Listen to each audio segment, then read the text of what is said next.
then for some reason, I was like, oh, real estate, you need all this money to get involved. So which I didn't have at the time. I started growing my network, started reaching out to potential mentors, and started educating myself. Would you say that that's the biggest challenge of the underwriting process?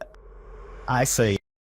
Welcome to Requity Insights, a channel dedicated to documenting our journey to 100 world-class communities.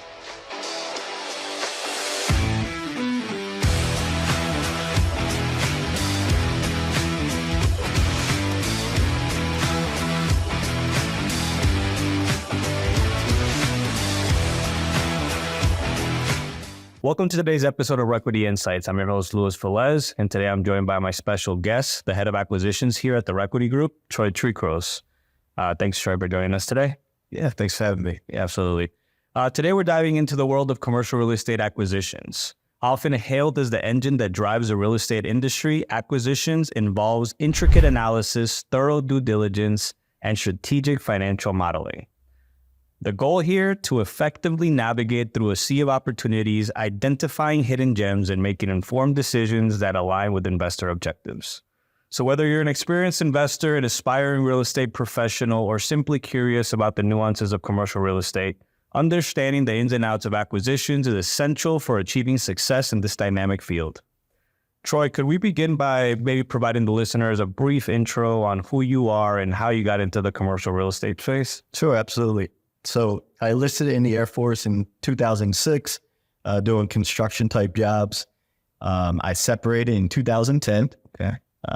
And then I went back to school. I went to Florida State, got a bachelor's degree in finance and real estate. Yep.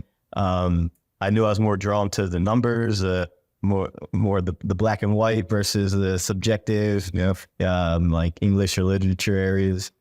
So finance and real estate. I ended up getting my commission and go back on active duty into the Air Force in 2015 after graduating. From that time up until last year, 2022, I served on active duty. So a total of 11 years active duty Air Force. As a commissioned officer, I was an Air Force contracting officer. So for those unfamiliar with that, there is a lot of regulations, about 4,500 pages of regulations. So there's a lot of attention to detail associated with that job, a lot of reviewing contracts and numbers. So it kind of aligned with my understanding of numbers and the black and white aspect of things there. Yeah. So did you have any mentor along the way? So I see you've always been drawn to the analytical side of business and just your occupations, but was there somebody along the way that kind of told you, hey, real estate or specifically commercial real estate is a great area to go into? Yeah, absolutely. So that was Robert Kiyosaki after reading Rich Dad Poor Dad. I mean, this was like 2008, 2009 timeframe. And then for some reason, I was like, oh, real estate, you need all this money to get involved. So which I didn't have at the time. So I ended up just dabbling, stock and futures and options up until probably 2019 timeframe. Then I really started thinking about real estate. I started growing my network, started reaching out to potential mentors, and started educating myself. So I ended up looking into multifamily, specifically multifamily investing. Joining some networking groups and masterminds. And in 2020, that's when I met, who turned out to be, I guess, my mentor, and also, employer as well. So Dylan in 2020. So we were doing, we met through a kind of mastermind group, and he was my assigned, coach or mentor. So really learned a lot from him, and that really got me excited to want to transition after the military full-time into commercial real estate investing. So fast forward another year and a half, and I ended up traveling from California, which was my last duty station, now here in Tampa, and joined the Requity Group unofficially at the beginning of 2021. And beginning of 2022, and then officially towards the end of 2022. So, great. Yeah. So when we hear the term acquisitions, obviously it's the process of acquiring these commercial real estate properties. But can you kind of walk us through what the acquisitions process really is? Sure. Acquisitions involves everything from sourcing the deals to evaluating those deals, to getting the due diligence straightened out before you close on the deal. So I'd say those are the three main areas that encompass acquisitions: sourcing, evaluating, and then getting it to close. Okay. How are you typically sourcing these deals? Like, what does that look like?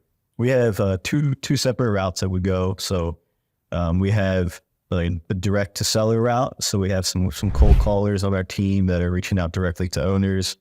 And then we also have existing relationships with brokers in hopes of them, sending us good, juicy off-market deals. Okay.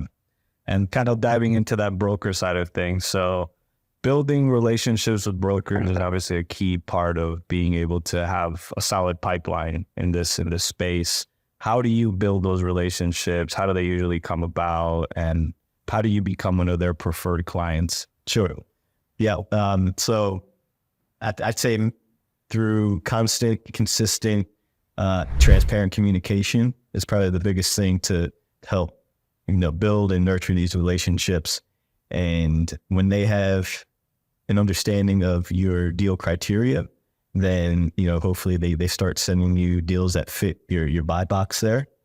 And then one of the key things to do is to be able to as quickly as possible, evaluate those deals, underwrite those deals, and then follow up with the broker, provide feedback, whether you decide to offer on the deal or whether it's not a good fit for you or the company, and then just reasons why. And then, so they certainly appreciate any and all feedback and timely feedback. So, yeah, it makes sense. So kind of diving a little bit into like the analytical side of acquisitions, when you're evaluating these potential deals, what are you usually looking at? Like what kind of paperwork is given to you?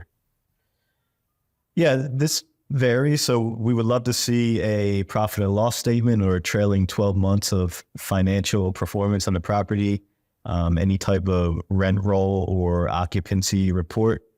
And then that's really the two main things we prefer. If it's an on-market deal or if we're working with the broker, sometimes they put together a nice marketing package with like an offering memorandum that, lays out the whole overview of the deal. And then they also provide the financials and the rent roll or occupancy report.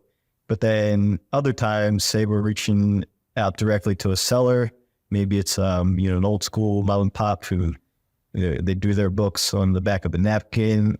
So sometimes we just take what we could get. If it's a napkin with some pen on there and scribbled, 3 months of trailing financials, or we'll take what we could get. And then we will, we'll use some assumptions, a lot of assumptions at that point, and then come up with a number for an offer. And then once we get under contract, that's when we can request, like the tax returns. Hopefully they have the tax returns and bank statements and everything that's required for like the financial due diligence. Great. Would you say that that's the biggest challenge of the underwriting process? I say yes, for sure. So like I said, we have our assumptions. We've been doing this for a good amount of time. So if we have some basic, high level numbers, what's the top line income? We know typically, how much our expense load is going to be, how we operate the properties on the back end from the management standpoint based on, previous experience on current deals. So if we could just get, occupancy, maybe what current rates are or what current rents are, top line income, then we could kind of give it a good pass based on our assumptions. Nice. What would you say are some of the more important inputs, let's say, in your underwriting model? What are we looking to get, or certain metrics that we're trying to hit? Yeah. The key, more impactful figures, it's going to be, what is your exit cap rate? So what do you think the market cap rate is going to be at the time of your projected sale or refi? It's going to be, your growth assumptions. So your income growth or your rent growth, year over year. It's going to be your financing assumptions. So those are like the biggest things I'd say for or the most impactful figures that go into that. And then as far as like metrics that we look for, if that's what you're asking for like return projections. Yeah, what would some of those be? Or yeah, I mean, so you're looking at these inputs that are eventually going to get you to either some IRR or cash on cash. What types of metrics, I guess, are the ones that we're most keen on focusing on? Yeah, that's a great question. And, like a lot of things when it comes to these deals, it really depends. But it depends on the deal, but we are typically value add buyers. So when we underwrite deals, we like to see deals that have, a little bit of upside to them. So then we could generally target maybe a 17 to 20% internal rate of return over a 5-year hold period. We're looking for cash on cash return in, the double digits by year 2, maybe year 3, or along those lines. And then a 2x equity multiple. Nice. Okay. And it varies across different platforms. Kind of going into that, I know that, here at the Requity Group, we do primarily RV campgrounds and mobile home communities. How do those two different asset classes really differ in their underwriting process?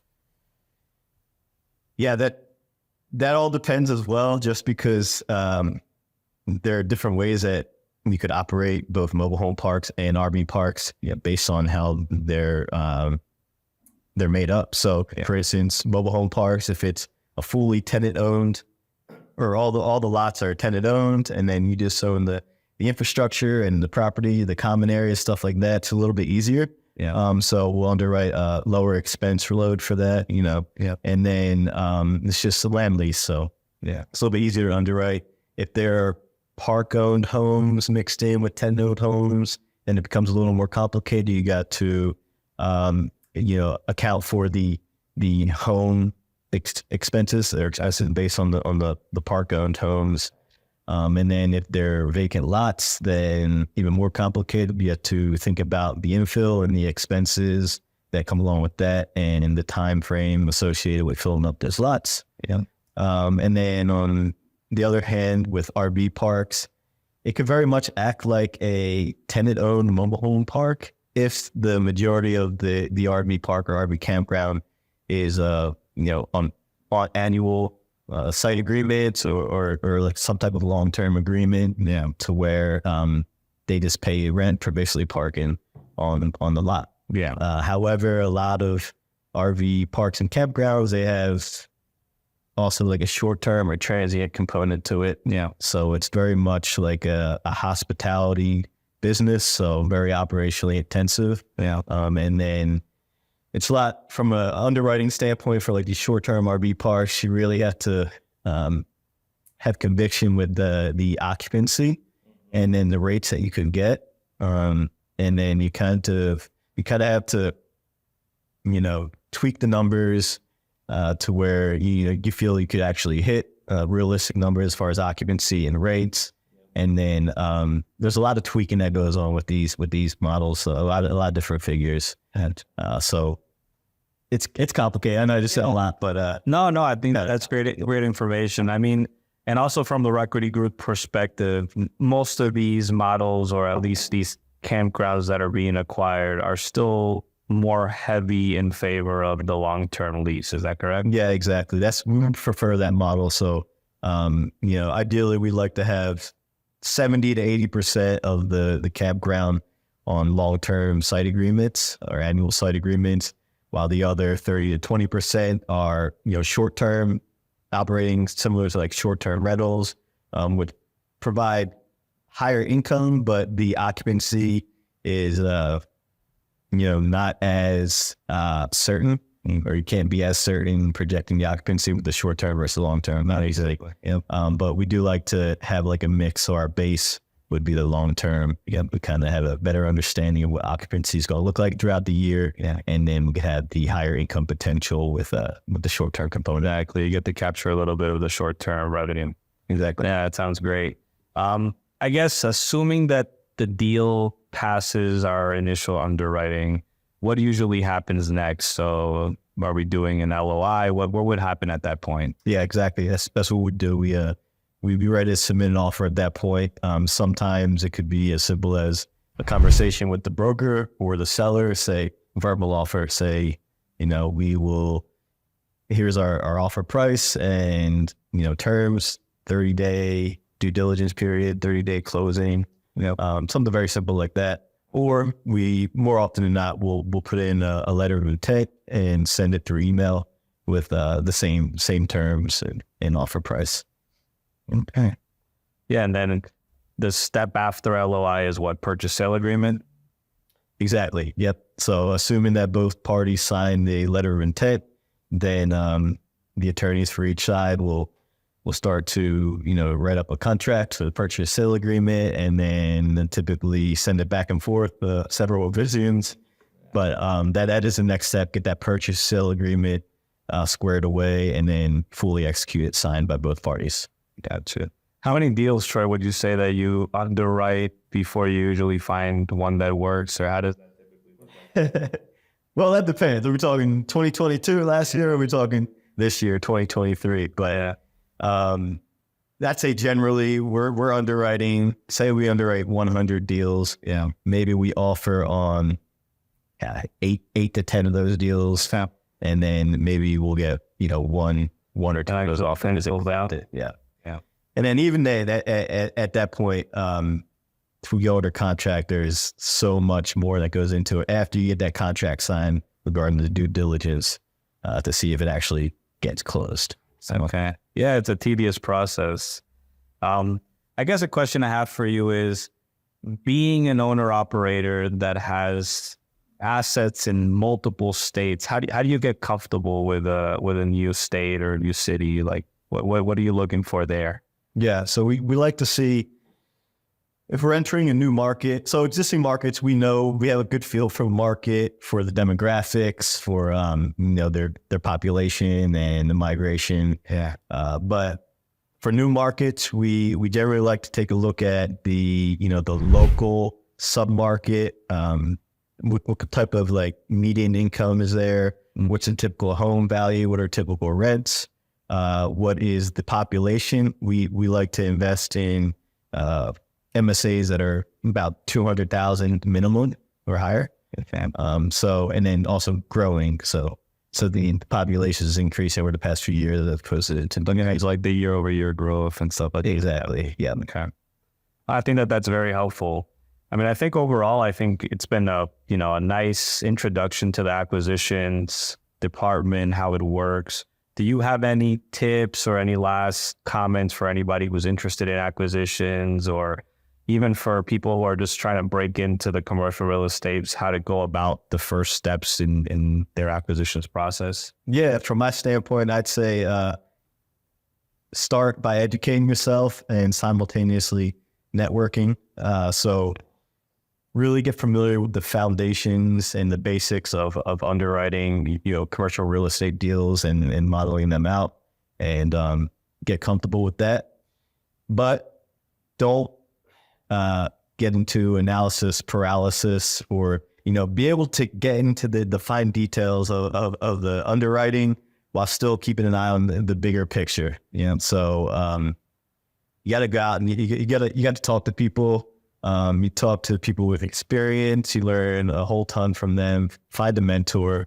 And then, once you get comfortable with the basics, then you start reaching out and sourcing deals, because it doesn't matter how good of an underwriter you are or how good you are with numbers if you don't have any deals that you can underwrite. So yeah, and you got to make the offers, right? I guess reaching a conclusion is a key part of that. Exactly. After you've realized your objectives.